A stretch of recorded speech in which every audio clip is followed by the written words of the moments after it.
What do you call a cow with no legs? What? Ground beef.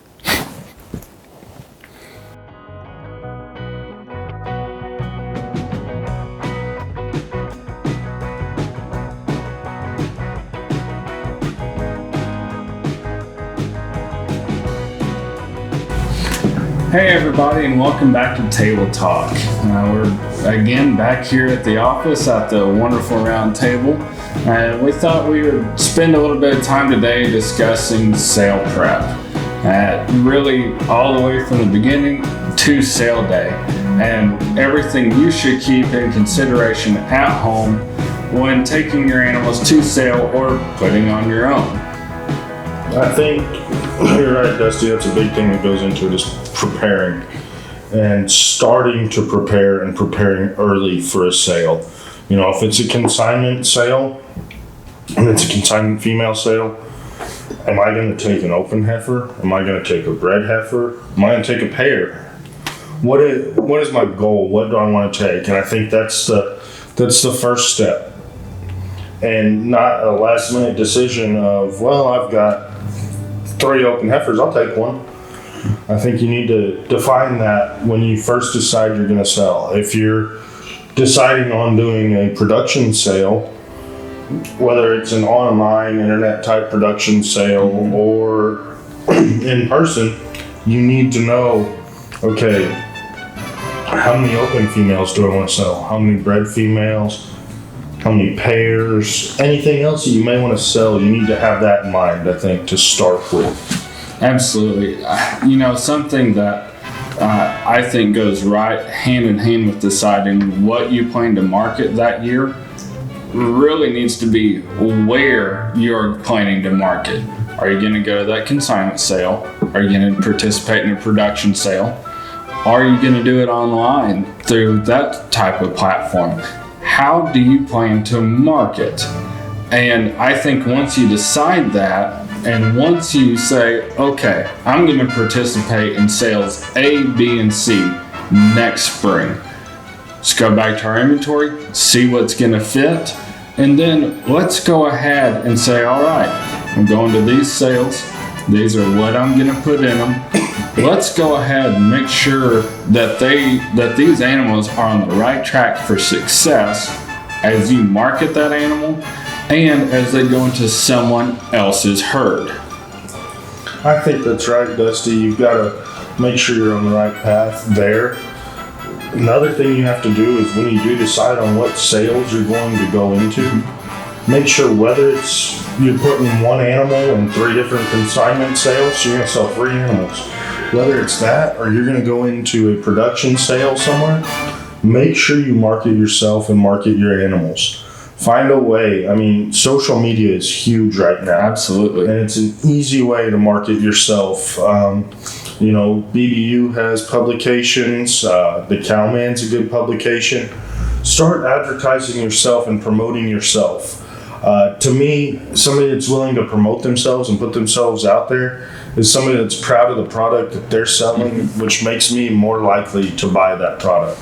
Absolutely. And I think that it transitions all the way to the moment that animal gets into the ring or bidding begins on it is just sheer presentation.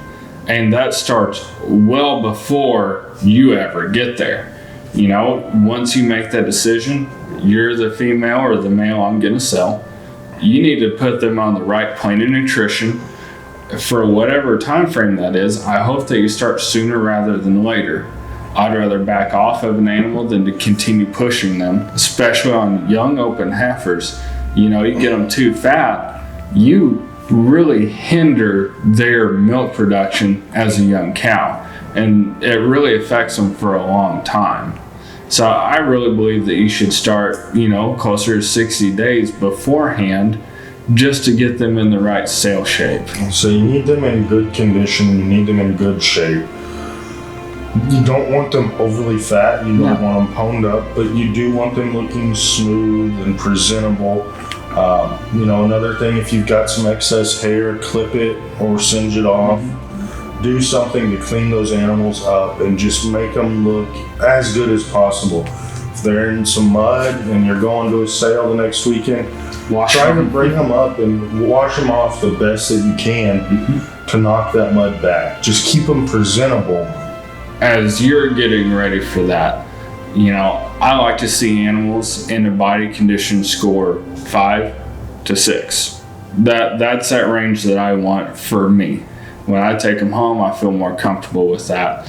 But I'm really going to start, if I'm going to be selecting animals really for a sale, I want something that's going to be at the top end of my herd. I want that upper echelon, because if I'm going to give them to you for even a price, especially a price, I want you to have as good a genetics as you can.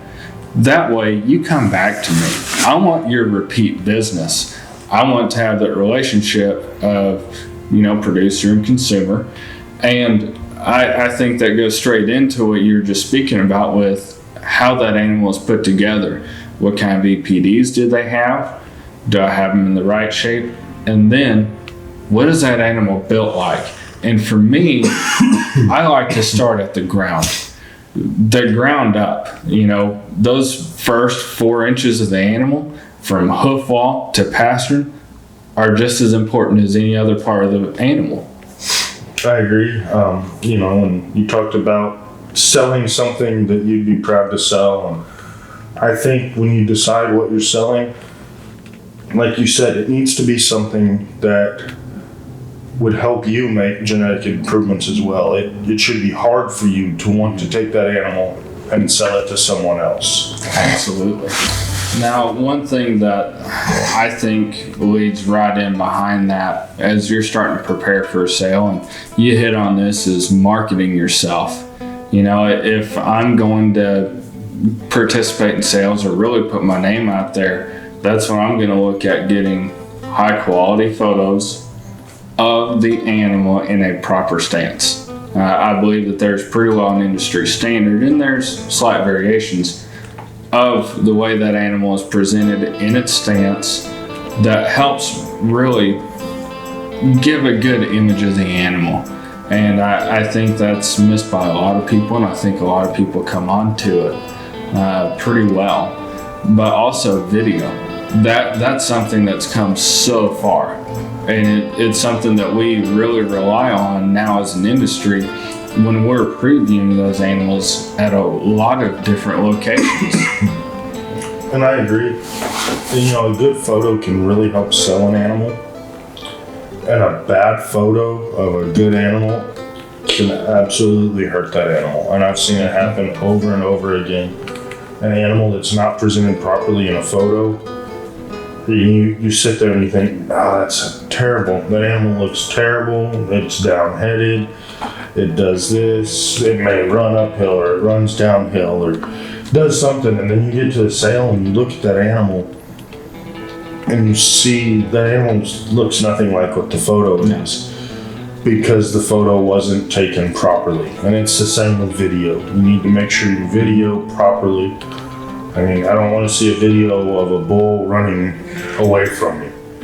Or a cow running away from me. I'd like to see kind of a whole overview of that animal and try to read structure and everything from the video. So make sure it's high quality, either photo or video, to market with. And I think it does a lot, even on sale day. Yes, there are a lot of people that will be there that, they may be on the phone with somebody to describe that animal. I would rather somebody see that animal beforehand, have that animal in mind whenever they make that phone call. Hey, I want you to check out the really good looking animal. Whoever's animal it was that impressed me. You never hear anybody call and say, hey, that calf that runs downhill and looks post-legged, can you put eyes on him and let me know what he looks like? And then be wrong. So I think that's something really important that goes in to the pre-sale. Guys, we hope you enjoyed it. This is just a short segment on some simple sale prep and some things that you should be keeping in mind going into the next sale season. But stay tuned, we'll have more for you to come. Thanks.